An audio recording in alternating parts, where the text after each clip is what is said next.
Փարքնեժդեհին մինչև բուն նյութին անցնելը ես մի հայտարարություն անեմ, որ եթե հանգարց մի օր Նիկոլը կանգնի եւ հայտարարի, որ ինքը թուրք է, թուրք, շատ հնարավոր է հայտարարի, որ ես տարիներ առաջ գենետիկ փորձաքննության եմ ենթարկել, զննման եմ ենթարկել իմ շիճուկը կամ արյունը կամ չգիտեմ ինչ է եւ պարզվել է, որ ինքը թուրք է եւ որոշել եմ ծառայել իմ ցեղին, իմ ազգին, թուրքին, ոչ թե ձեզ եւ դրա համար փորձել եմ անդադ խոցել, հարվածել Հայաստանին։ Չի բացառվում, բայց դա հանգարց։ Նիկոլ, քեզ չթվա, որ պիտի արդարացնենք, ասենք դե լավ, որ թուրքեր բադենց պդիլներ էլի, թե չէ։ Միևնույն է։ Քո դատաստանը Թայլաթի պես, Էնվերի պես, Ջեմալի պես լինելու է։ Եթե բանտում չհայտնվես, այդպես է լինելու։ Անցնենք խաղաղության պայմանագրին։ Զարմանալի է, չէ՞։ Այդ պայմանագրի 17 կետ են ասում, որտեղ բոլորն էլ առաջարկել է թշնամի պետություն, այսինքն Ալիևն է առաջադրել։ Երբ որ դու գնում ես թշնամու հետ բանակցելու, դու պետք է քո կետերը դնես, չէ՞։ Դու քոնն ես ասում, նա իրան անգամ երբ որ նա ցավոտ կետեր է բերում, դու էլ քո ցավոտ կետերն ես տանում, հետո որպեսի ընդհանուր հայտարարի գաք նա իր ցավոտ կետերը քո ցավոտ կետերի դիմաց հանում է, դուք եք հանում, հետո գալիս եք մի նոր, այսինքն ինչ-որ մի կոմպրոմիսի պետք է գաք։ Բայց նման երևույթ չկա խաղաղություն կոչվող այդ փաստաթղթի կա այդ երևույթին։ Այսինքն բոլոր կետերն առաջարկում է թշնամին։ Իսկ թշնամին քո լավի համար որևիցե բան չի կարող առաջարկել, որտեվ նա նույնիսկ հայտարարում է, որ դա Արևմտյան Ադրբեջանն է, այսինքն դու արդեն գիտես իր ախորժակը, իր մտադրությունը, իր ցանկությունները, հա? Տեղյակ ենք։ Այդ ցանկություններով պետությունը 17 կետ, որ քեզ առաջարկում է, դու 17-ին էլ համաձայնում ես, նշում է դա կործանարար կետեր են, քեզ։ Քո երկիրը, քո պետականությունը կործանող կետեր են։ Հիմա հարց է առաջանում, բա լավ, Ալիևն այդ կետերն առաջարկեց։ Ինչի ինքն էլ հետ կանգնեց, Նիկոլը ընդունեց։ Ասեմ ժողովուրդ ջան, նախ Նիկոլը չի զարմանում, այդ կետերը նախորդ իրեն տեղյակ են բան, որ ասենց կետ կմտցնենք, Նիկոլը ընդամենը համաձայնվողի ինքն էլ է խոստովանել, ինքը մենակ համաձայնվում է։ Ինքը ոչինչ չի կարող որոշել։ Իրեն ասում են, որ այս կետերը կգա, դու կարող ես երկրորդ տանես բերես, բայց պետք է ընդունես։ Ինքն էլ ասում է, հա, կընդունեմ։ Հիմա այդ 17 կետը երբ որ բերես, Նիկոլն էլ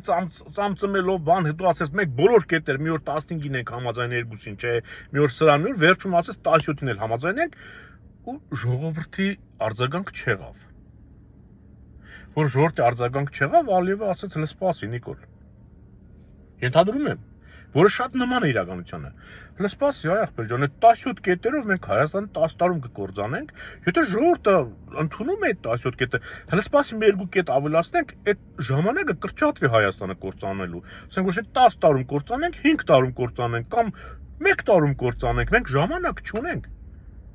Արևմուտքը Ռուսաստանից տարածաշրջանը խլում է։ Ոչ թուրքին է լինելու, ոչ ռուսին։ Ալիևը ժամանակ չունի։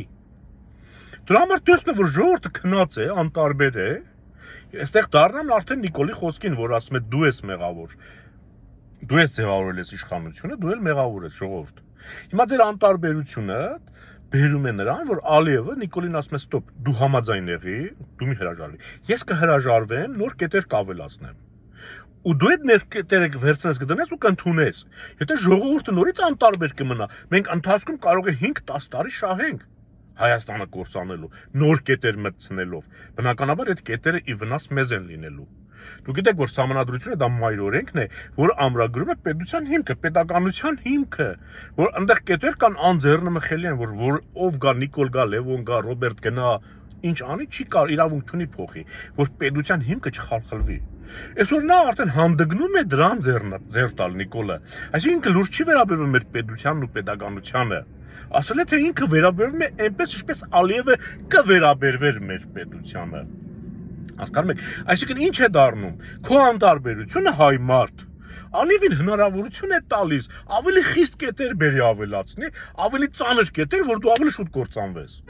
Որքան դու մնաս այդպես անտարբեր, հետևանքը դա է լինելու։ Եվ զինանշանը, երբ որ ասում են փոխենք։ Դուք գիտեք, որ հիմա հայ զինվորը, երբ որ առյուծ ու արծիվը իր թևի վրա եւ Վահանի վրա մեր Վանի թագավորությունից հետո ձևավորված 4 արքայատների զինանշաններն են, մարդ ոգևորվում է, հասկանում է հզոր նախնիների զավակ է եւ առյուծաբար է կռվում։ Եթե դա մեր գերբի վրից հանեցին, Դու գիտեք, որ Արտաշեսյանները եւ Արշակունիները իրենց զինանշանի վրա արծիվներ են ունեցել, Բագրատունիները եւ Ռուբինյանները առյուծ։ Եվ Հայաստանի առաջին հանրապետության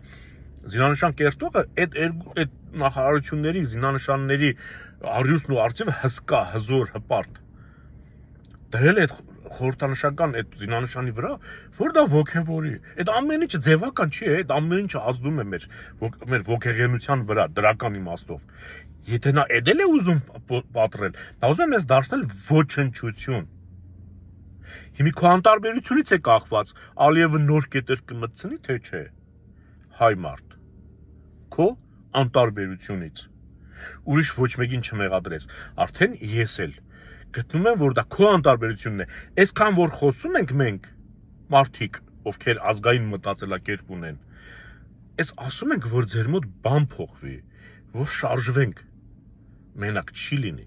Շարժվելուց պետք է բոլորդ կաք գնանք շարժվենք։ Հաճելի չի անընդհատ նստել տագնապի տակ, մղձավանջի մեջ, ամեն առավոտ արթնանես, ասում ես, հա Նիկոլը մի շան տղություն չի արել թազա։ Ու ուզում ես ժողովրդին զգուշացնել, զգոն պահել։ Իմ նպատակը սա է։ Ձեզ չթվա, որ ես հաճույք եմ ստանում ամեն առավոտ արթնանալ, Նիկոլին վիրավորել, սրան հայհոյել, նրան դե հասկանալ եմ, հայհոյել ոչ սեռական բնույթի։ Հաճելի չէ ժողովուրդ։ Սթափվիր ամոթ է իսկապես։ Ամոթ է։ Փառք Նժդեհին։